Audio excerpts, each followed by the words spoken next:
Washington football. Woo!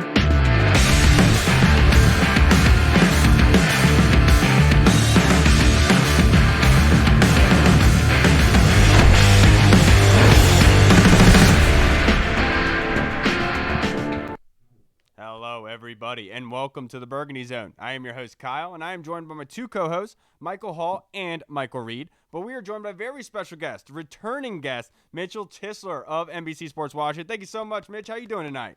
I'm doing great. How you guys doing? Doing fantastic, Mitch. After a great Memorial weekend, some barbecuing, and some great weather. But first, I have to ask you, sir, there has been a lot of news come around Washington over the weekend, a lot of theories being brought around.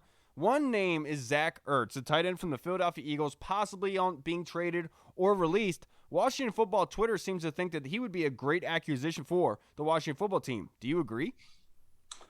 I think he'd be a great acquisition for him. I think he'd step right in and be able to make a big difference. But I think when you look at the way that Ron Rivera is building this team, much like when we look at Julio Jones and some of the other veterans that are out there that are these this post-June 1st cut guys or trade guys, I don't know that I see that Zach Ertz is going to be the type of guy that fits in here. I think that he would step right in and make a big difference. I just don't know that Ron wants to bring in, a veteran in that sense. I think there's a couple young guys that he wants to see what they can do. And if Zach Ertz is here, they're never going to see the field. Especially since letting Morgan Moses go, they've wanted to go younger at all the positions. It wouldn't make sense for them to go bring an older guy with drafting a new one in there.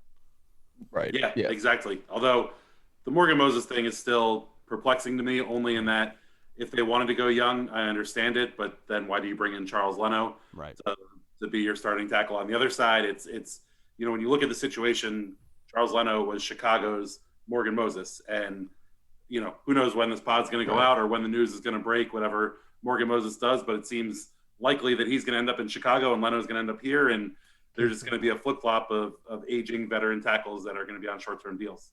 Yeah, it's definitely interesting. It's an interesting decision. And so speaking of the way that Rivera is building the O-line, how do you see the O-line kind of taking shape? The Washington, they have a lot of depth, like acquiring Eric Flowers, obviously, adding Sam Cosmi and Charles Leno, as you talked about. How do you kind of see – is there any surprise cuts that you see, or maybe anybody making the roster that normal people wouldn't expect? I think that their O-line's pretty set. I don't know there's a whole lot of surprises to be had there. The one thing I liked a lot at the first OTA that we were out at was just kind of how Ron and John Matsko were working with the offensive line. And that was, they were giving the guys who had been here kind of the first team reps, if you will. Right. So we saw, you saw Cornelius Lucas out there as a starting right tackle. You saw Sadiq Charles as a starting left tackle. I think ultimately Charles ends up moving onto the inside, and I think ultimately you're going to see Sam Cosmi take over on the right side. But Ron Rivera talked a lot at the end of last year about how he felt like he made a little bit of a mistake with Dwayne Haskins in kind of anointing him the starter. And I think you're seeing that as a direct line from that to giving guys who have been here at least those first reps as we get here into the very early part of the offseason. And you're going to make those new guys earn it, make those guys, who are just coming over have an opportunity to. And, we'll see Charles Leno out there this week and obviously next week for minicamp. So he's going to be your starting left tackle. But in the meantime, there's no anointing of Sam Cosmi and there's no anointing of Eric Flowers. Wes Schweitzer was getting those first team reps as well. That's going to be a fun battle to watch play out, Schweitzer and Flowers. But I think ultimately you're seeing kind of the big picture philosophy from Ron Rivera and this coaching staff and how they want to deal with things. Right. Yeah, it's going to be a lot of competition at the offensive line. And speaking of competition, like you said, it's still early in the offseason, but going into mini camps and eventually training camp, what do you, in your opinion, see being the most intriguing position battle? Honestly, I think that left guard spot. I mean, I think Eric Flowers and Wes Schweitzer battling out is going to be a lot of fun. Washington football fans have seen what Eric Flowers can do.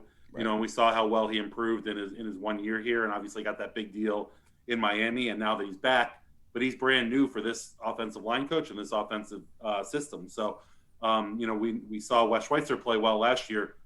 Ultimately, I think Flowers might be the better guard and might be the guy to win it out, but it's going to be tough to replace Schweitzer because he played so well last year and he was such a bulldog in the run game. And I think that kind of those pieces are what are going to give him kind of a leg up there. Right. But I mean, let's it's be honest. The most intriguing battle is going to be quarterback.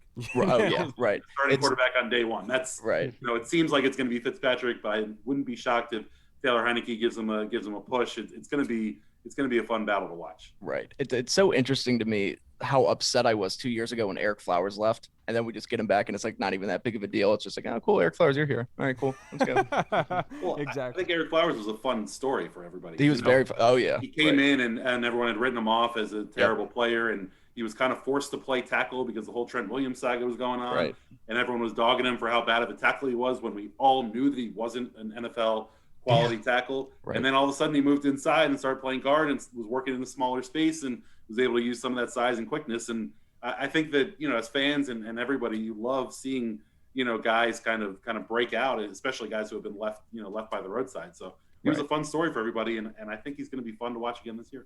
And I was going to ask you a separate question, but you already brought up this one, Mitch, and you talked about the quarterback position being the most intriguing battle. Your colleague, Michael Phillips of the Richmond Times Dispatches came out with an article today about saying essentially that in his opinion, Taylor Heineke should start the season and have Ryan Fitzpatrick on the back burner because of the playmaking ability of Taylor. I wanted to ask you if you were able to read that and what your thoughts on that was.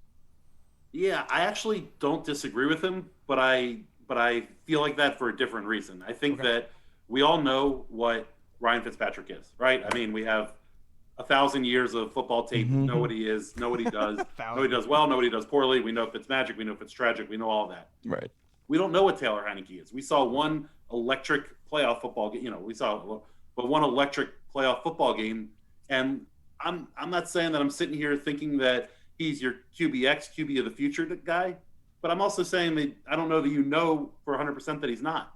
And so if you start the season with him and, especially the way that this schedule played out with all the NFC East games at the end of the year, you're going to see an interesting approach to this schedule because ultimately those last five of the last 6 games are going to decide who wins this division and who doesn't. So if you start the season with Taylor Heineke and you give him an opportunity to go out there and flash and show what he can do and he plays well, then maybe he's able to build up some momentum by the time you get to the back half of the season. He's full bore, 100% ready to go, in the flow of the offense. We saw Ryan Fitzpatrick for years be able to step right in off the bench, come in, play well, play as a serviceable quarterback. He's a veteran. He's going to learn this offensive system, probably quicker than some of the other guys. I have no doubt that whenever they end up going to him, if they end up going to him, that he'll step right in and play the type of football that we know that he can play. But I think ultimately everybody's looking for that next level of quarterback play. And if that's Taylor Heineke, if that's Kyle Allen, whoever it may be, I think you gotta see those guys on the field, live bullets, the whole 9 yards and see what happens. So I don't ultimately know that it's going to play out that way. I think Fitz is going to ultimately take that week 1 starting job, but I wouldn't be surprised if Heineke gets that week 1 start and gets a couple of early season games to kind of see if that magic was just magic in the playoffs or whether that's who he is and somehow he's, one of those undrafted guys that got completely overshadowed and missed and can step in and be that guy. Yeah, I got to give you credit, Mitch. I love that explanation from you. You did it perfectly, and I love the bit about saying Ryan Fitzpatrick is comfortable with coming off the bench. Absolutely perfect explanation. Thank you. Yeah. And I mean, you're right. I think that you're 100% right. Everybody's kind of penciling in Fitzpatrick as a starter right now, and that might not be the case based off of how they feel about Heineke. But another very interesting position battle, at least to me, is the wide receiver position. Now, in my opinion, there's 3 wide receivers that are guaranteed to make the roster. I think Terry McLaurin, Curtis Samuel, De'Ami Brown. Then you got the rest of these guys maybe fighting for 3, 4, maybe spots tops between like Cam Sims, Adam Humphries, Steven Sims, Isaiah Wright, AGG, Dax Milne. It's going to be very interesting. And I think one of the things you got to consider is which one of these guys can return kicks and punts. How do you see wide receiver kind of shaking out? Well, I think that's part of the reason that Adam Humphries is so intriguing for everybody is that he's going to be your punt returner. Kick returns have become such a thing of the past in the way that the league is kind of ruled it out of the game that that it's important to have a good one, but I don't know that you're keeping somebody on the roster specifically for that. I think when you look at the wide receiver position, you got Terry, you got Samuel, and you got Humphries as your starting 3. De'Ami Brown's going to be there. I believe they're going to give Kelvin Harmon a shot at it. Yeah. I think you got Cam Sims probably as number 6. Yeah. And then your question is, are they going to keep 7? And if they only keep 6, I think that battle is really an Antonio Gandy Golden, Cam Sims battle. And right. when Ron was talking about Sadiq Charles after the last OTA, he talked about how much he's seen him around the building and how he feels confident that he's ready to go. And he was like, and the trainers tell me Antonio Gandy Golden is doing well. That's not a glowing report from your head coach. Right. And that it doesn't sound like Gandy Golden has been putting in nearly as much time as Charles was rehabbing and at the facility. So I'm not saying that is a dagger for him and that he's definitely not going to make the roster, but I think that he has a little bit further to go. And Cam Sims isn't a young guy anymore. He's been in the league for a couple of years. So ultimately, Gandy Golden has more years at a cheaper level. And again, going back to that young thing that Ron is definitely preaching the competition, it's going to be fun to see how that kind of plays out between 6 and 7 guys. Is Isaiah Wright going to push for one of those one of those roles? Hell, maybe Dax Milne can they speak glowingly of Dax Milne.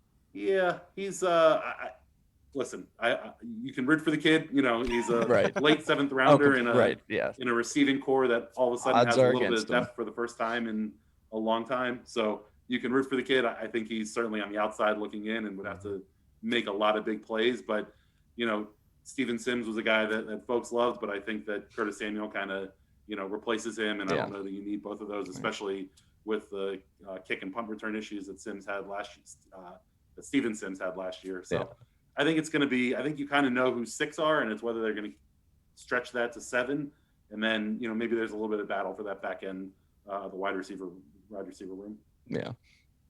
Yeah. Speaking of a guy that kind of stepped in, was a kind of an afterthought late round pick last year, Cam Curl. He stepped in, became a really bright spot on this defense. Who do you see out of this rookie class that was just drafted for Washington, maybe kind of having that Cam Curl effect, if any of the rookies this year? Yeah, I mean, I think we talked about it on our podcast a little bit about who could be the kind of Cam Curl guy this year. And it's a little bit tougher to say, I would say, because when you look at the rookies, you have, obviously the first rounder, Jamin Davis, who I don't think you can say is the Cam Curl guy. And then your late round picks are really the 2 7th round defensive ends who, aren't going to get a whole lot of time. So you're picking between Benjamin St. Juice and Derek Forrest. To me, I think it's going to be, I like Derek Forrest a little bit more. I think that he's kind of your more set up safety, and much the way that Cam Curl kind of came in late in the season. If things with Landon Collins aren't working out great, I think that maybe Derek Forrest will get that opportunity, midway through the year to get a couple reps back there and see what he can do. But ultimately, he's a big time special teams guy. I think he's going to stand out to the coaches on special teams, and that's going to kind of set his spot on the roster for him. Not to mention he had the biggest interception of the last set of the OTAs. So kind of in my mind, you think about that big play, and obviously during these practices when defenses get a pick, the whole defense blows up and they run down the sideline with them, jump into the end zone, do the whole 9. And like to see, Derek Forrest, to see a rookie kind of in one of his first couple practices break out and have that moment is pretty cool to see. So in my mind, I kind of think about it in those sense. And you just alluded to AGG not having a glowing admission from coach. My question to you is, are you concerned at all with Chase Young not being at voluntary camps? Obviously there is nothing wrong with it. It's voluntary. Coach has said many, many times there's nothing wrong with it. But looking at it from like a pure leadership aspect and wanting Chase Young to be that leader and how he carries himself, are you concerned at all? Do you think there is something in coach's mind that he really wishes that Chase would be there? Oh, I mean, if you ask the coaches, 1,000,000% they wish he was there. Right. But it is voluntary, and he's made a point of it that it's voluntary. And I think part of that, all of that was, the voluntary, talk from Ron is getting these guys to show up. And I think it's tough when one of your captains isn't necessarily there, and there's 86. It sounds like we'll find out tomorrow Wednesday morning when OTAs break out whether Chase is going to be there today. But it sounds like there's going to be 88 or 89 of the 90 players. So it sticks out a little bit. At the end of the day, he's been here for a year. We know who he is. He's never had any sort of on-field or off-field question marks in any way, shape, or form. And so if he's the guy that's deciding that he's going to, take the optional route, you know that he's working out. You see him, posting the videos down in Miami all the time, and he's working out at, the famous gym down there that LeBron and D Wade partially own, and DJ Swearinger used to work out at, and a bunch of other pros. So he's around, hardcore professional athletes putting in the work. So I think that there's like a little tinge of it in that, when we get to midway through the season, if he's not playing well, certainly people are going to start pulling that thread and be like, well, if he would have been there in OTAs, but he's also that guy. Like he's the dude, he's that guy. And it doesn't really concern me. I hope for him that there's no, pulling of that thread as the season starts rolling through, and there shouldn't be, but that doesn't mean that won't happen. Right. Yeah. You know how the media is. This is probably the deepest Washington team that I've seen in a very long time. So there's going to be some good players that aren't going to make this team. Do you see any guys that just so happen to maybe be the odd man out, or any surprise cuts that could come from this roster? I really think that you've seen Ron kind of purge the dudes that he doesn't like. Right. This roster is basically brand new from 2 years ago. There's, a handful of holdover players there. I don't think there are going to be any surprises because for the first time in a long time, you have a 2 or 3 deep at almost every position that, right. Fans know that player's name. They know, they've seen them on the field at least a little bit, or they're rookies. And so I don't know that there are going to be these surprise cuts. I think most of this roster is pretty set, and there's a couple position battles. I think you look at the back end of the secondary, DeShazer Everett, is he somehow a surprise cut because they brought in these 2 young guys who can both play corner and safety? We talked about wide receiver a little bit. What's going to happen at tight end now that they brought in Bates and Reyes? Ricky Seals-Jones. No, Ricky Seals-Jones. I mean, so if they end up cutting Ricky Seals-Jones or they end up cutting Sammis Reyes, people are going to be up in arms about it. Oh my God, that's the next guy or whatever. But I think that these are kind of back end of the roster guys. And for so long, there were players on the Washington roster that fans grew to love and know, and were heartbroken when they left. And you realize that they're fringe NFL players. It's just that Washington had very, very little depth across the board. Right. And that's the big thing that Ron's wanted to do. He talks about competition all the time, and part of that competition is bringing in NFL quality players across the board so that you have that sort of competition. So I think that I'd say 50 to 55 of these roster spots are probably pretty much locked up. Oh wow. We're post June 1 now, so the only question would be Landon Collins was a $26 million hit on the dead money on the cap pre-June 1. Post June 1, I believe he's 13 and change mil. So that's a big chunk to eat, but maybe if they decide that they are doing this whole young thing, and they don't like the way that Landon has to be cleared medically and all that, because if he doesn't, then he has to get a medical payout. There's a lot of things that have to happen before anything would happen with Landon. But if he's healthy for training camp and they get into that situation, maybe he would be a big name surprise cut, and they might eat that 14 mil this year and move on and give a bunch of the young guys kind of those opportunities. But ultimately, I don't know that I see that happening, but that would be the one kind of lean I guess I would go towards. Yeah. But we'll see what good problem to have. Yeah, it's funny that you mentioned how the fan base gets up in arms whenever one of these kind of fringe players gets cut and everyone goes crazy. Khalid Hudson made a one-handed kind of pick in OTAs today. Obviously, social media is going crazy. Washington Twitter, like always, is going crazy, saying he's the next guy. He's going to be the next guy. So who do you think is going to be that kind of hype train off-season kind of player this year? Ooh, that's a deep cut. I like it. Mm-hmm. I mean, I think it's already Sammis Reyes, isn't it? Yeah, I mean, that's all everybody wants to talk about is this guy. And he hasn't played organized football. We keep saying that over and over again. He hasn't played organized football, so he's kind of a little bit of a long way away, I would say. I would maybe look in the corner realm and think maybe a Benjamin St-Juste or Greg Stroman might make a couple plays in training camp, and folks will get super excited about it. I think that it's going to be a lot of fun watching William Jackson III, because I don't know that he's going to be flashy and get a ton of interceptions. he's just going to kind of be a lockdown dude. Yeah. And I think that folks might kind of forget about how important it is to have a guy who's just a lockdown corner. And he's going to break up a bunch of passes, and he's going to be glue on a bunch of guys.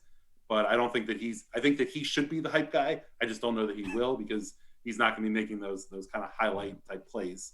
So I'm going to look at the two young secondary guys, because the secondary guy, wide receivers and secondary guys are always the guys during training camp that folks get excited about, because they see the one-on-one drills and they'll make kind of the highlight catches, and so folks start clinging on to that. So Terrell Pryor, who?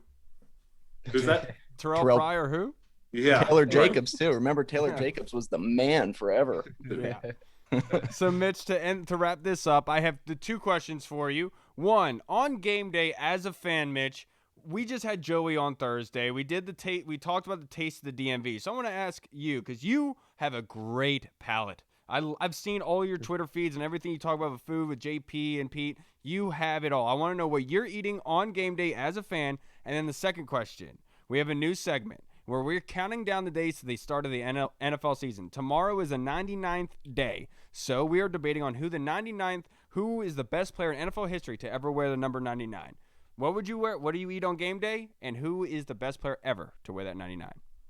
All right. Game day is pretty straightforward, because it's not as much about what you eat. It's about what you drink for me when I'm a fan and hanging out. Like where you're going with this. It's about the early morning Bloody Marys, and then rolling into the Bud Lights and getting some, shotguns or funnels going along the way. But food wise, it's pretty simple: burgers and dogs. The one staple that I have come into lately that one of my buddies is all into is getting Popeyes for the tailgate. And I can't tell you how much I love this idea, because sopping up some of that beer with a nice Popeyes biscuit, getting the drumstick going, it's a perfect tailgate food. And I hate that I kind of never thought about it before, but certainly that's on the menu these days. Yeah, make sure you come find us in the Red Zone lot for week 1, by the way, so we can drink some of those Bud Lights together. But who is hypothetically who is the best player to ever wear 99 in the NFL in your opinion? So for 99, to me, it kind of comes down to two guys. It's Warren Sapp or it's Jason Taylor. And to me, I go Jason Taylor. I originally grew up a Dolphin fan, so I have some allegiance a little bit there. But more so, I think he's a guy that changed the way the game is played. He was so one good. Of the first kind of stand-up defensive end / outside linebacker hybrid type guys who was able to get off the quarterback but also drop in coverage a little bit. And so when I think of 99, ultimately that's really the first guy I think of. Maybe it helps a little bit that he played in DC for a little bit. Got to know him, but well, he was in DC. I don't know how much he played, but that's a Pro Bowl seasons here with Washington, didn't he? Yeah, but when I think of 99, I think of Jason Taylor. That's awesome, Mitch. I can't thank you enough for joining us on here. You're the nicest guy, and you bring us the best info. I really appreciate the nuggets that you gave us some OTAs as well. Mitch, I can't thank you enough, sir. I hope you have a good night. Absolutely. I'll come pick up some nuggets in the red light after week 1. Yes, do it. We will chug some beers, Mitch. You have a great night, brother. Hypothetically. Yeah. Hypothetically. All right, Mitch. We'll see you again, brother. Later, guys. All right, brother. All right, everybody. We just spoke with the man, Mitch Tischler of NBC Sports Washington. The dude. He's the man, just all around cool guy. I would have never have thought about the Popeyes. That's genius. It's absolutely can't go wrong with chicken and beer, honestly. Right. Seriously. Yeah. I mean, Ludacris even made a CD named after him, so that's how you know that they go together. Right. And I was just thinking, wouldn't it be something if both Dax Milne and Adam Humphries made this team, and Washington had 2 white wide receivers make the team? Yeah, that'd be crazy. How often has that happened in NFL history? What's the over under on that? You want to talk about groundbreaking? We're doing some pretty groundbreaking stuff. That's yeah. And Troy Apke transitioned played corner, a white corner and 2 white wide receivers. Woo! This would be unheard of. Yeah, we're changing the game here. Yeah. But before we get into the rest of the episode, everybody, we just wanted to say we're dedicating this episode to Master Sergeant Gary Gordon and Sergeant First Class Randy Sugart. These two guys in Mogadishu, for everyone knows the movie Black Hawk Down, these guys got the Medal of Honor. They had covering fire in the helicopters. After the Black Hawk Down went down, the pilots were they were injured there. They asked to be brought down so they could cover them and protect those crew members on basically which was going to be a suicide mission, and they knew it. So for this being Memorial Day weekend this past week, I wanted to dedicate this episode to those two men who were unselfish and put themselves in line of duty. I felt like it was more than enough, so we're dedicating this episode to those two men. Now, let's go into our new segment that we just thought of. I talked about it a little bit. The thought process here is tomorrow is the 99th day until the NFL opens up Thursday night with Tampa Bay Buccaneers. So let's debate the 99. Who is the best player ever to wear the number 99 in the NFL? I want to hear your guys' opinions. Mitchell Tischler, he thinks Jason Taylor. Are you going that way, Reed? No, I'm not. Mine really came down to two guys, too. I think that there's 4 players that are worthy. It really came down to 2 guys to me, and both of them are still playing in the NFL. Came down to J.J. Watt and Aaron Donald. I am going to go with Aaron Donald. When you just look at the numbers already, Aaron Donald, I know people will be like, he's still playing. His career's not even done. And he's already one of the best defenders in NFL history. If you really look at his numbers, he's a 3-time NFL Defensive Player of the Year. By the way, only 3 players have ever won a Defensive Player of the Year award 3 times. All 3 of them wore number 99. That's Jason Taylor, J.J. Watt, and Aaron Donald. Just so you know, a little bit of interesting facts there. He won an NFL Defensive Rookie of the Year. He's already a 6-time first-team All-Pro, a 7-time Pro Bowler. He led the NFL in sacks one time, and that was as a defensive tackle / 3-4 defensive end. And he didn't even play all of 2010s. He was a unanimous 2010s NFL All-Decade Team member. Aaron Donald is just unreal. Everything that he does, he's just a freak. He's the new standard for defensive tackle for defensive linemen. And I've just never seen anything like him before, and he's still got a lot of football in front of him. Yeah, for me, that's a great one. Honestly, he came up when I thought about it. But when I'm talking about the best ever, baby, I'm going Warren Sapp. The big old 99 down there in Tampa. Nobody could block that guy. He was Aaron Donald before Aaron Donald, and he wasn't even fast. He was just strong. He just pushed everyone out the way. With the best quote I've ever heard in regarding the NFL, "The eye in the sky don't lie," and that is Warren Sapp. Warren Sapp is the GOAT for me wearing that 99. Yeah, I'm glad Mitch brought up Jason Taylor because Jason Taylor honestly kind of slipped through the cracks for me. And like he said, dude changed the game. He kind of revolutionized. Can't even say that word. But that kind of that outside, put your hand in the dirt, kind of like defensive end, stand up linebacker. So he definitely is on the list for me. But I'm kind of with Reed. I got to go Aaron Donald. Warren Sapp, it was going back and forth between those two guys. Obviously, I grew up watching Warren Sapp. Him and Brett Favre having those incredible, crazy battles going back and forth, talking trash to each other. Imagine drinking with those two guys. It'd be crazy. But especially with Warren Sapp, that's a crazy dude. But yeah, I got to go Aaron Donald. Like Reed said, all his accolades. The dude was a back-to-back Defensive Player of the Year in 17 and 18. Won it again in 2020. He was second in the league last year in sacks as an interior defensive lineman / stupid lineman, which is just like you said, just stupid ridiculous. Yeah. So and like Reed said, he has so much more football left in front of him. He's obviously a first ballot Hall of Famer. And he might not look. In my opinion, he's the best 99. He might not be the best 99 in some people's opinions, but he will be the best 99 when it's all said and done. And to your in your guys' defense with Aaron Donald, he's almost like reshaping that defensive tackle position like Jason Taylor did to the outside linebacker, where he's like, you don't need just a big, bulky, heavy wall in the way. This dude's an athletic freak. He can rush the passer as well. So to your point, that makes a lot of sense. Nobody's ever played the position with him. That's also why I almost went with J.J. Watt. People forget how dominant J.J. Watt was for a span of time. J.J. Watt was putting up 20-plus sacks as a 3-4 end. Like, what? How do you even do that? It's stupid how somebody is capable of doing that. Kyle, we talked before the pod about that Warren Sapp Tampa Bay defense. Think about this defense on every level. Warren Sapp and Simeon Rice on the defensive line. Derek Brooks at linebacker, Rondé Barber at corner, and John Lynch at safety. Oh, my God. Yeah. No wonder they won the Super Bowl. Yeah, seriously. While they're one of the best defenses of all time. Yeah. Yep. Yes, it is. And now, before we go on to our fan questions and the Would You Rathers, latest news come out of Washington today that they hired Barbara Roberts, who was the part-time psychologist, but now by Dan Snyder. Dan Snyder's idea was that this woman should come on as full-time as a player psychologist. I want to get your guys' feelings on this. I'm not sure if you have an opinion on it. Yeah, I really don't care too much. I know a lot of people have been super, super into it. That's just because there's not much going on right now, I think. But, I mean, that's cool. Yeah, good. I think that, once again, Washington in the forefront, cutting edge, doing stuff a little bit different, being creative with the way that they do things. I think that that's a good thing to do. I think I'll tell you what, this is another example of Washington being the cutting edge and doing things the right way. Because the one thing I'll tell you is when you have relationship issues at work, you know, if things come up, whatever, what do? You talk to your coworkers. You guys discuss it, whatever. If you have discrepancies and stuff, that's what happens. If you have somebody, a psychologist in the building who's already ready and talking to players, there's a lot of these issues that can come down contractually where she would be able to have an input into what they would do, what they're thinking, if they want to stay or not. So I'm just saying, like, on the other side of this, it's a genius move by them. Because essentially, you're saying, okay, all your guys, like you guys are going to come to us with this info, and we're going to be able to depict off of it. Yeah, I mean, I'm kind of just like, you know, it's good that they have her there now. I mean, obviously, mental health issues is like on the forefront of like all like waves of. Well, and especially the rash of like the suicides that have happened for former players. You know, it's insane. Yeah, and like obviously, like NFL players have a lot of like off the field stuff going on that like no one even really knows about unless you're like you actually know the dude like personally and stuff like that. Vincent Jackson just passed away from mental health issues. What's it called? Colt Brennan in Hawaii as well.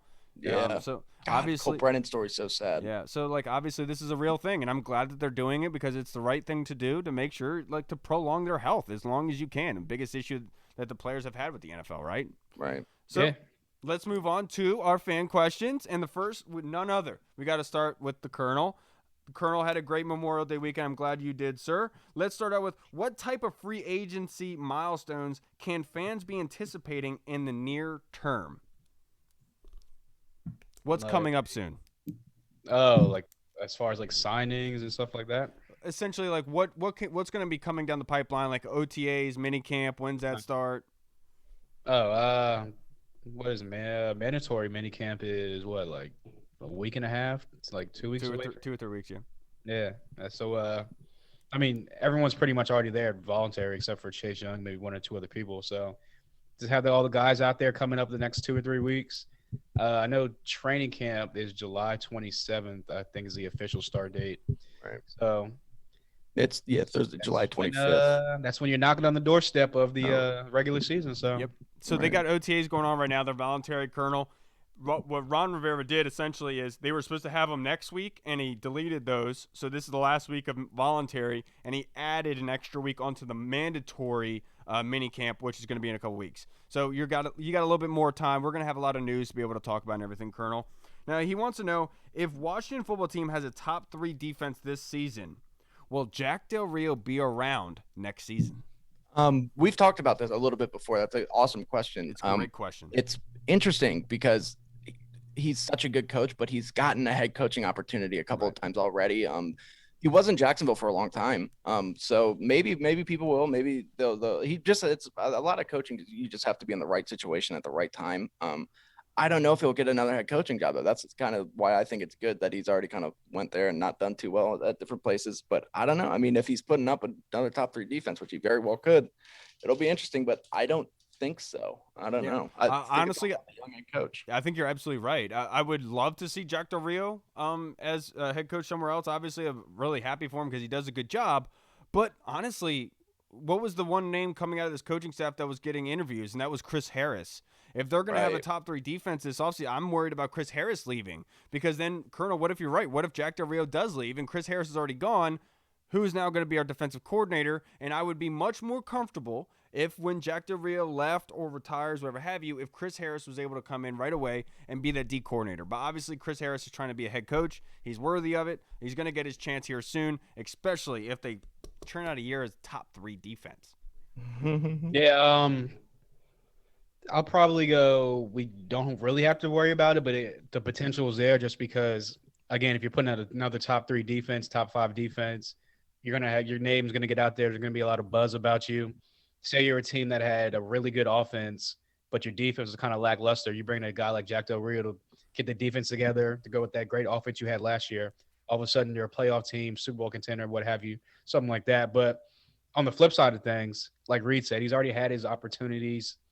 He was in Jacksonville for a while. He was in Oakland for a while. And he did his thing in Jacksonville. He did his thing in Oakland. But after a while, it kind of started. He got to like at one point, we never get over the hump. And everything just kind of started going downhill from there. So, and if you look at the wave of head coaches nowadays, a lot of these organizations are trying to go younger, kind of the new flashy young guy. And it's an offensive league nowadays, which is also kind of goes into it too. So I think that Del Rio will be here for at least another 2 years. This is what I done said when we argued about this a couple weeks ago with Scott Turner. You're absolutely right, Hall. The NFL is geared towards like the guys that haven't had that chance yet to see if they could be the Sean McVay, and that's where my thought process was with Scott Turner. With Jack Del Rio, you're absolutely right. They've already seen him as a head coach. It's almost like with Ryan Fitzpatrick, where Mitch said, we know who Ryan Fitzpatrick is. It's almost that way with Jack Del Rio in a way. It's like, why would you want the old bull when you can have the young calf? The one thing about Scott Turner is you're right. If he does we have a top 12, top 10 offense this year, which would be crazy because we haven't had that in but it'd only be 1 year of that. So you know what I'm saying, if it was like, and unless the offense just came and was like balled out and was like the best in the NFL. Last year we were like top half of the league, and then all of a sudden this year it came. Yeah, I'm not saying. I was just saying to like basically you were proving my point from last week. Right. Now our next question was from Orange Crush. He asked, we have about $17.2 million in cap space as of right now. Have you guys heard any rumors or have any ideas on what we could use that money for? Yeah, actually, I just talked to a very reliable source who said that we're trading for Aaron Rodgers right now. It's in the works. I'm just kidding. No. I just wanted to see what happened if I said that. I don't know. It's interesting because unless obviously it's June 1st, so there's going to be some veteran cuts and all that stuff. But like Mitch talked about, we already cut Morgan Moses. We kind of want to get younger. I don't really see us going out and signing a veteran unless they really see that they're really weak and some guys aren't panning out at some positions. I don't know what they're going to do with it. I really don't think that they'll do much. I think that they kind of like their roster right now. Yeah. Barring injury. I agree with you. Before, I thought about KJ, I thought about all of that. But as of now, with the way that they've been with going younger and everything, it doesn't make sense to bring in a free agent at this point. Obviously, they brought in Ricky Seals-Jones' depth. So we'd have to think, okay, they would bring in a veteran for a depth piece. All right, where would they need a veteran as a depth piece? The one place you could look at is maybe linebacker. You can't think O-line because they just let a vet go from there. They just signed Ricky Seals-Jones. And wide receiver, they have Adam Humphrey. So, honestly, linebacker's the only place there with that 17.2. But I will say, if they're going to do anything with that 17.2, I think it's going to have to do something with Jonathan Allen getting an extension. Yeah. No, that was going to be my point. I didn't even think of that. Yeah, I don't think that they're going to bring in anyone else. And if they do, it'll be like one of those kind of fringe, maybe they make the roster, maybe not kind of guys for a really, really, really low contract, maybe like $1 million or $2 million, something like that. But I think if anything, if they allocate any more money to any type of players, it's going to be their in-house players, aka Jonathan Allen. Maybe they lock up. No, Jonathan Allen's the only person up right now. Yeah, he is. Yeah, so if anything, it's going to be Jonathan Allen for whatever crazy turnaround happens, and maybe Brandon Sheriff sees the light of day and is like, you know what? I do want to stay here. I like what we're building here. I want to stay here long term. We get something done with him, which there's like a 1% chance of that happening. But if anything, it's going to be Jonathan Allen getting a long-term contract and getting locked up for the next couple of years. Yeah. Thank you, Orange Crush. I really appreciate all your support, dude. You're a great questionnaire. Yeah. Our next Would You Rather is from Tim Meek, a former guest and great Would You Rather guy. Would you rather see Dallas win 9 of the next 10 Super Bowls if Washington was guaranteed to win the other one? Or would you rather take our chances that we get one anyway in the next 10 years and only be guaranteed Dallas wins none? That is a good question because my entire thought process for most of these has been, I don't care what it takes. Like, as long as I see a Super Bowl in my lifetime, I'm good. But I'm not okay with seeing Dallas win 9 of the next 10 Super Bowls. Right. Like, I'm sorry. I don't care. Yeah, I'll take the chances. I will say, you know what? Maybe we'll win one, but hopefully we will. If not, I'm in the same position I've always been in. But watching Dallas win 9 of them, that one would be sweet, but no. Oh, God, no. See, pre-Ron Rivera, I would have said I'll take the 9 out of 10. Now you're right. I think we're on the way. But now anyway. I'll put mortgage on this frickin' team, dude. I really do believe in them. So I'll take the chances, Tim. Yeah, I mean, I'm going to have to take the chances, too. I mean, if they win 9 out of the next 10, that means they, literally are America's team. And the best team of all time. The one joy I have of making fun of Cowboys fans, other than them just being Cowboys fans, is they call themselves America's team, and they haven't won in, 25 years. Yep. So if they start winning 9 out of the next 10, they would clearly be America's team. They'd probably be a better dynasty than, the Patriots and Tom Brady. If they won 9 of the next 10, they easily would be. I would probably have to sear the best franchises in history ever. Yeah, they would be the best sporting franchise of all time. I would sear my eyes and ears and just never see football ever again. What would happen is that there would be nothing. There would be no NFL fans anymore. It would just be Cowboys fans. I think all other 31 teams would ride up against Dallas Cowboys. They would, yeah. It's like Voltron. Yeah. Exactly. Yeah. Now, our next Would You Rather, thank you, Tim, is from Wahoo Dad. Hey, what is your favorite Washington football team or Redskins memorabilia that you own? Ooh, memorabilia. Well, one time I entered a Pepsi raffle and I won a signed Jordan Reed jersey, and I'm pretty sure I entered it on Facebook. I'm pretty sure that Pepsi just like gave it to me because they saw my last name is Reed, so I think they're like, fuck it, give it to this guy.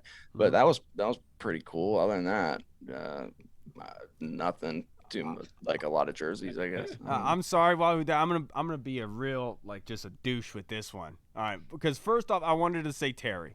Terry's my favorite jersey. Like, I usually don't buy jerseys of players that play right now because I know that they won't be here for very long. Something will happen, but Terry's been the one, Terry. But I will say, I'm going to take a cop-out answer here. I'm going to go with that card that Ron Rivera sent us. That's up on my fridge right now. Well, that's tight. That's cool. It got his signature on it. He said thank you to us, which he didn't have to. We didn't do it for a thank you or any acknowledgement. I did it say for thank clout. you. I did it for clout. Hey, of course you did, Reed. Yeah. But I would say that card sent from Ron Rivera. Yeah. I'm gonna have to go with this guy right here, the late great Sean Taylor. I mean, this was like one of my checklist jerseys that I had to get. I mean, if you're a Washington fan, I feel like You have to. Yeah. if you have one jersey, it at least has to be Sean Taylor. Yeah, if you don't have a Sean Taylor jersey, are you really a Washington Right. fan? Even a Washington fan? The answer's Exactly. no. So I have to go with that, and also I go with this little towel right here, only because That was a playoff game, right? no, that was when they had the Thanksgiving game at home against the Giants a couple years ago, and it was the first time they ever played at home in Washington, and they were giving those out for free. So I was just and they won, so that made it a little bit better. Right.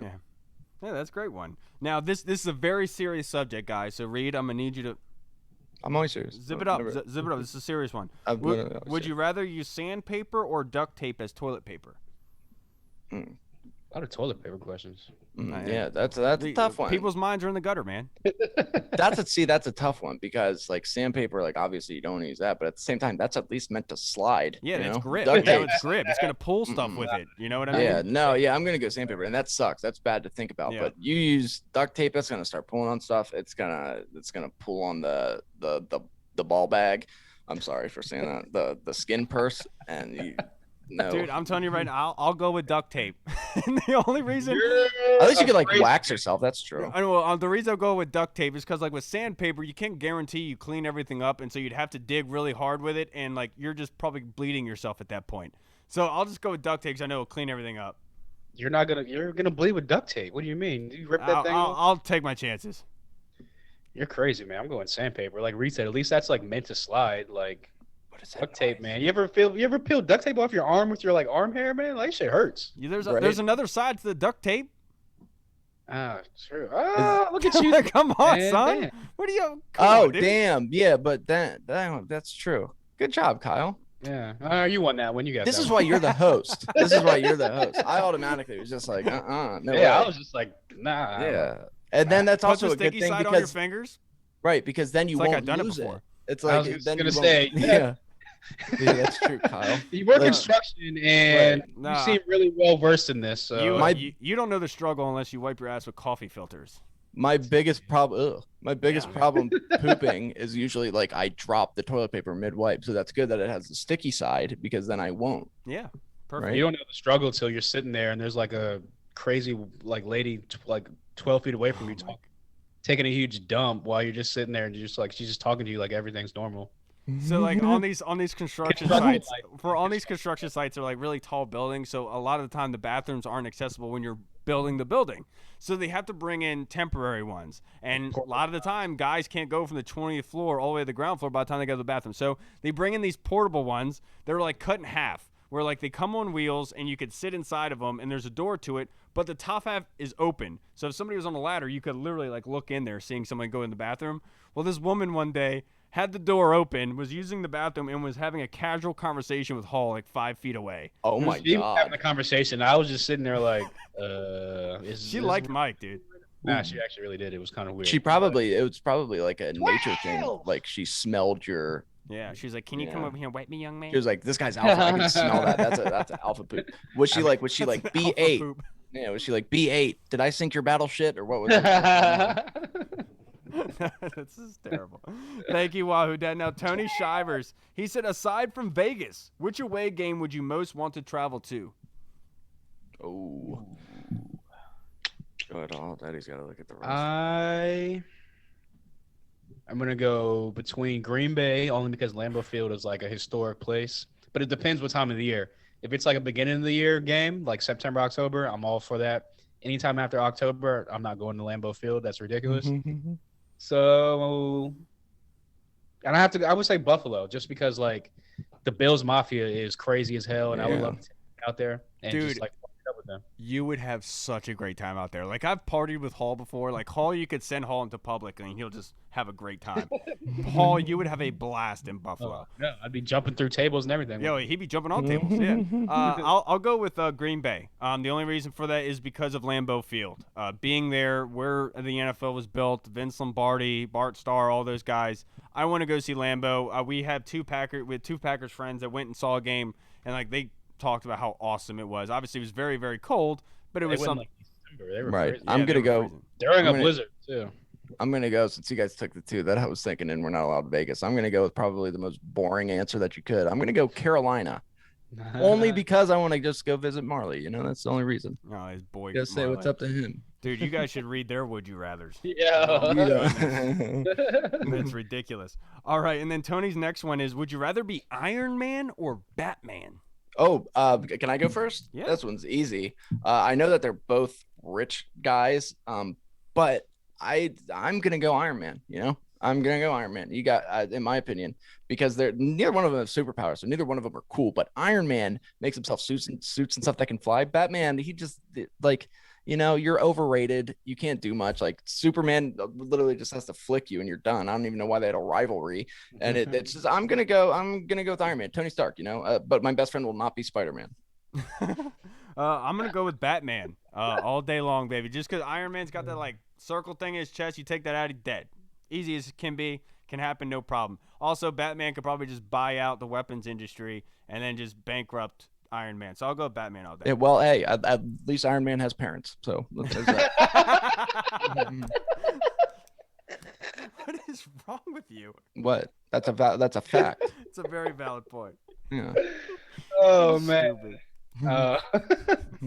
I'd probably go Iron Man just for the fact of I got armor on, so like I can still get hurt, but like you can also fly. Yeah, I can fly and like That's let's be serious. You can just like shoot Batman with a gun and he's gonna die. You don't die when Thanos snaps. You shoot Iron Man with a gun, it's just gonna bounce off. He's gonna laugh at you, and he's gonna be like, with his little photon laser. Yeah. I bet that suit gets hot though. Yeah, that's true. It has to get hot. I mean, he's got to have it's AC in metal. there. Dude. It's metal in Southern California. You got to have AC in there, but he's also flying, so maybe there's like air coming through. You never know.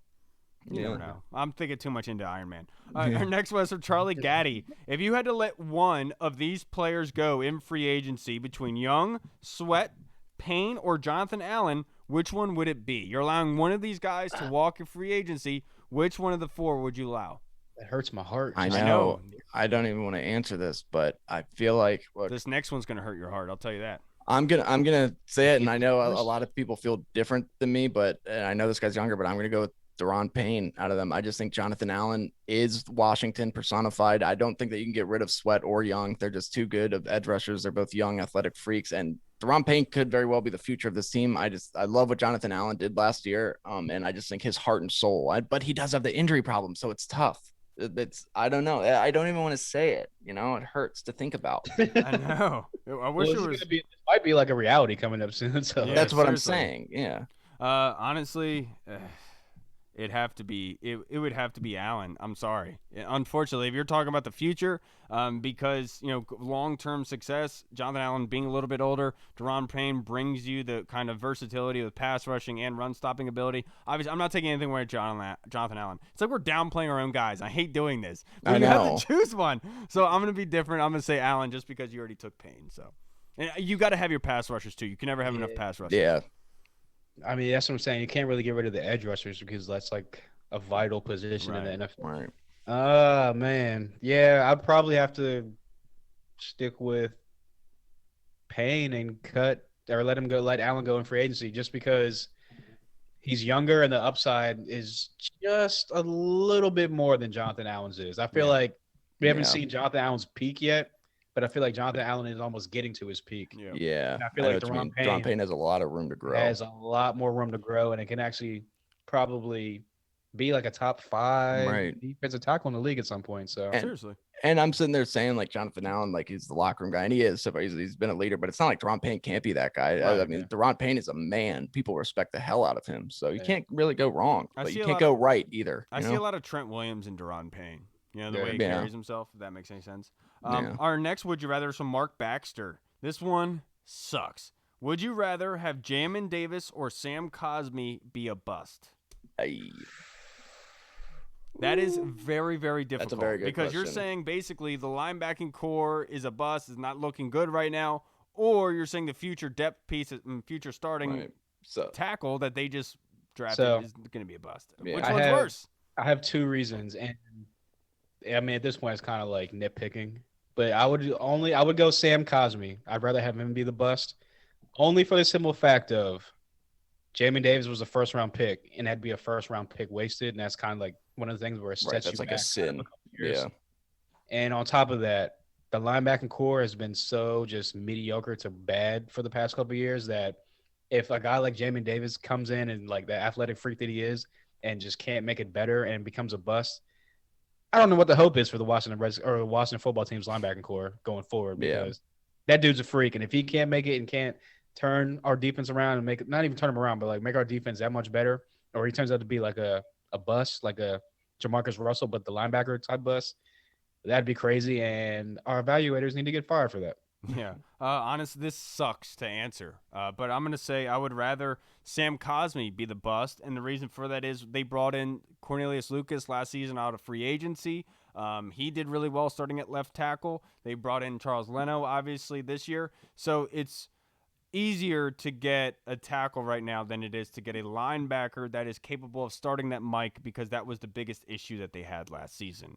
So I'll go with Cosmi. And that's I know the stats and analytics is going to say that's completely wrong. Obviously, the production is more on offensive line, but that's just how I feel. That's what I was about to say. It's weird to say because offensive tackle is so much more important than linebacker in today's NFL. But like you said, there's still Cornelius Lucas, Charles Leno, and last year we didn't have the best linebackers, and we masked that pretty well. I think that you can mask not having a linebacker in today's NFL, but yeah, I'm gonna go Sam Cosmi. I would rather Sam Cosmi. I mean, I'm sorry, Sam. Yeah, sorry, Sam. I mean, all 3 of us picked you, but no disrespect. I think you guys not pulling punches today. Now, hail to the Warpath. He asked us a question. It's similar to Tim's, but I'm going to ask it because it's slightly different. Would you rather win the Super Bowl if it meant the Cowboys won the next 5, or miss the playoffs but sweep the Cowboys for the next 5 seasons? So you missed the playoffs all 5 years, but we sweep them every year? Yes. Damn, that's hard. Yep. So win the Super Bowl, and it means that the Cowboys win the next 5 Super Bowls, or miss the playoffs for 5 seasons, but in those 5 seasons, you sweep the Cowboys every year. I'd have to go miss the playoffs but sweep the Cowboys, just for the simple fact of I just can't have the Cowboys win 5 of the next Super Bowls. Like, I just don't want to hear any of that talking. I don't want to hear any of the nonsense coming out of their mouths, because they already talk nonsense as it is, and they don't even win. Imagine if they win. So Dallas winning 5 more Super Bowls once again, like they would be the best franchise in the NFL after that. And I don't want to hear the end of that. And that sucks to say because I'm all about a Super Bowl again. And this one I thought would be a little bit better. Maybe I could say we won a Super Bowl, but no, I can't. When you watch those movies where like they depict in the future, like it's all like dark and cloudy and just like life sucks. Like that's how I envision that scenario playing out with Dallas. Right. 5 Super Bowls. Right. Now I would much rather go with sweeping them every year. As much as that sucks, I want to see a Super Bowl here, but dude, that would be just that. Nobody deserves that. Nobody. Yeah. Our next one, would you rather, is from old friend and fan of the pod, Tyler Pitt, in it to win it. You can find him on Twitter. Would you rather, this is a great one, would you rather have Dan Snyder keep ownership of the team, or for Dan to sell the team this offseason, but the caveat is the new owner wants to start fresh and fires Rivera? So would you rather keep Snyder right now, or would you rather Snyder sell the team and the new owner right now immediately fires Ron Rivera? If you were to tell me even 2 years ago, 3 years ago, 4 years ago that I would be going with this, I would say that you're out of your mind. I'm gonna have Snyder keep the team. I love the trajectory that this team is on right now. I love Ron Rivera. That's the thing, we've kind of talked about it before, where like if Bezos did end up buying the Right. team, like there's no guarantee that Rivera is going to be here. And like Right. I like the way that we're set up right now. I like that what we have, the way that we've built this is the best team I've seen us have in a very long time ever, honestly. And I think that we're building something special here. So I'm gonna go with let's wing it. Let's have Snyder keep the team. Yeah, look, has he been a terrible owner? Has he been horrible to work for? Obviously, I wasn't there, but I've heard a bunch of stuff. Fact is, I would rather him stay. And it sucks to say that, but at the end of the day, he's a fan just like we are. And all he needs to do is stay the hell away. He needed his one friend in Washington, in Ashburn, to be somebody who has a good football mind, who knows how to do things. And luckily, that friend was Ron Rivera. Before, it was Vinny Serrato and Bruce Allen and stuff. It's not that way anymore. I'm glad that you befriended Ron Rivera. Just stay your nose out of things. I love it. So, Dan, keep the team. Because the last thing I need is for a new owner to come in here, fire Ron Rivera, have to start fresh, and then we're back to having losing record every season for the next 10 years. It's just not fun. Yeah, I don't know about you guys, but I'm tired of being like the laughing stock of like pretty much being like Good Lord, yes. the Browns of like the NFC, where it's just it's like it's not even have to do nothing with football. Like even with football, obviously like the product on the field was bad, but all the other stuff overshadows everything else. Yeah, all the bad football. You know who's changed that? Ron Rivera in 1 year. So I'm gonna stick with Dan Snyder because this is like you said, I can only imagine like a cloudy, just like dark, just like burning buildings everywhere, just rubble, just people just mayhem in the streets because Ron Rivera's gone. Jeff Bezos announced that Chip Kelly and Lane Kiffin have taken over the Washington football team. Exactly. We're just back to being the bottom dwellers of the NFC, and I don't want to do that ever again. No. That's like my worst nightmare. Yeah, it really is. Just being just football hell. Now, our last question to wrap up this episode is from the Inquirer, Mr. Scott Hartley himself. Oi! From the UK.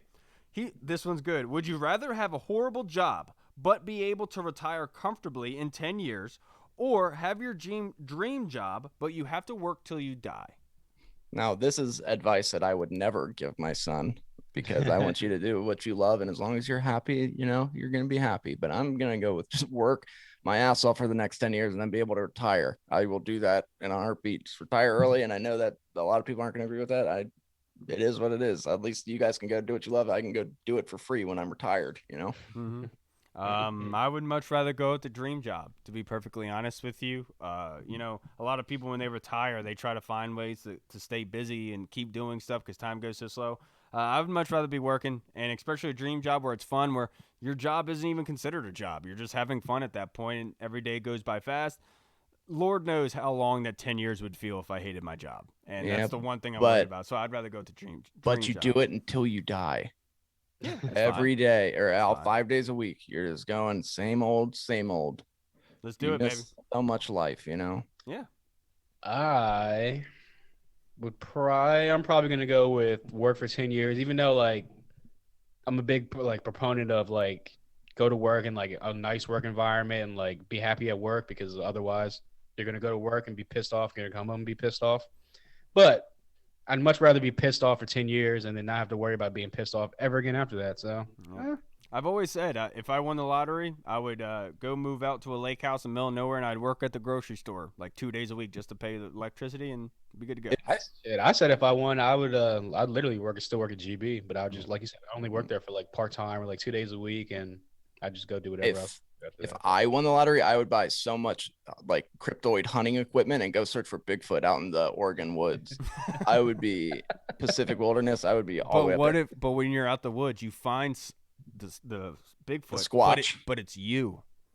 But well, Harry. That is a movie right there. Yeah, that is a movie right there. Speaking of Sasquatch movies, have you guys seen that new documentary Squatch? Is that what it's called? I did see The Wrath of Man over the weekend, and that was fantastic. Squatch is nuts. I think it's called Squatch. Either that or Sasquatch, but it's nuts. It's like a 3-part documentary on Amazon, I think, and it has a twist. Like this guy's when he was in 1993, he was working at a weed farm, just real fast, and this guy got literally torn to pieces at night. Like this one person randomly got torn up, and all the people that owned the farm said it was Bigfoot. So like he'd never told anybody about that story. Then he's like brings it up because he wanted to make a documentary. He's like, I'm gonna go see if anybody up there has heard this story, and he does, and like he finds people that remember it, and then like so he goes and he's like, I'm gonna find out if this was Bigfoot and what happened. He dives deep into what happened to this guy. Finds out what the hell happened to him, what it was, and it's nuts. Okay, I actually might want to watch that now. That was a good bit by you. That was fantastic. Yeah, they should pay me for that. Now the next one is from Scott. This is a deep one, dude. This is deep. Would you rather go back to age 5 with everything you know now, or would you know now everything your future self will learn? So pretty much go back to age 5, knowing what I know now, and just live my life. Mm-hmm. Yeah, I'm going with that. I'm gonna be rich and famous. And I would do so many things different. No offense, Lindsay and James. I'd do so much different. No, yeah, I don't know. That's a tough one, but I feel like. But I'll probably go back to 5. So it was like everything. I loved being a kid, man. I have so many good memories. I want to know all the information my future self would know. One thing is wisdom. Wisdom carries throughout history, and it's something that's coveted. And that's what I would like to have. Right? And because then James and Cash wouldn't be here, so more than likely. Is this like Back to the Future, where like you just like all the sports almanac and everything's gonna be like the same, or like just go back to 5 and then live your life completely different, or like?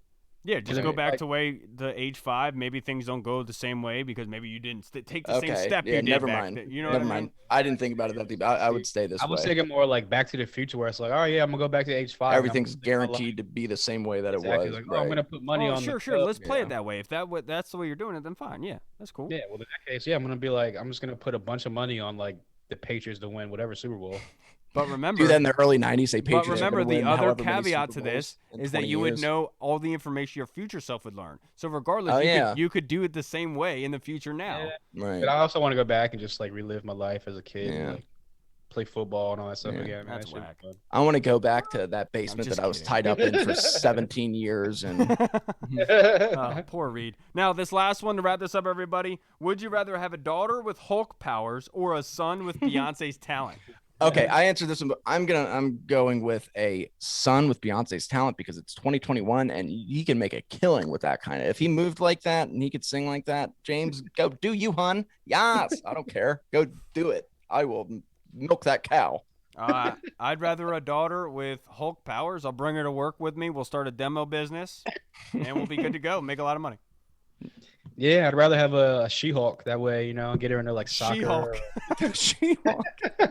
Get her into some type of sport, but she just dominates everyone else. Yeah. So. Would you call her the Incredible Hall and then -K? I like that. Very, very nice. I'm gonna leave after that. Thank you, everybody, for all of your fan submissions. Thank you, Tim Meek, Hail to the Warpath, Tyler Pitt, Scott Hartley, Mark Baxter, Charlie Caddy, Wahoo Dad, The Colonel, Tony Shivers, Orange Crush. Thank you so much, everybody, for your input. And special thanks to Mitchell Tischler for coming on with us again and giving us his input. That was fantastic, as always. Got to chug the hypothetical beers. Yes, sir. Hypothetically.